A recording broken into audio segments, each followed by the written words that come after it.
እናት ለምን ምንድነው የምታረጉት? ምንድነው የምታስደነግጣት? ኧረ እኔ እኮ እዛ ጋር ካሜራ እየቀረስኳችሁ ነው። ምን ሆናችሁ ነው?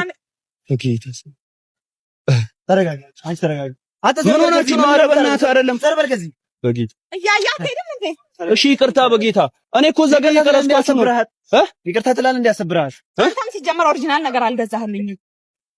ምን ሆናችሁ? መጀመሪያም የተጨቃጨቃችሁ ነበር እንዴ? አዎ አይደለም፣ መጀመሪያም ኦሪጂናል ነገር አልገዛህም። አንተ ለምን አትሄድም? እሺ አሁን እሺ በቃ እኔ አሁን እሺ ሁለታችሁንም ላስታርቃችሁ። በቃ የቆንጆ ነገር ገዝቼላችሁ ቆንጆ ዕቃ ያለበት ቤት አለ፣ እዛ ልውሰዳችሁ። ተስማሙ። በቃ ከዛ አስታርቃችኋለሁ። የፍቅር መቀስ ሆንኩባችሁ። የእሷን ስሜት ይገልጽልኛል ማለት ያረጋጋልኛል። የተጣላችሁት ለምንድን ነው? ኦሪጂናል ስላልሆነ ኦሪጂናል አይደለም ብላኝ እኮ ነው።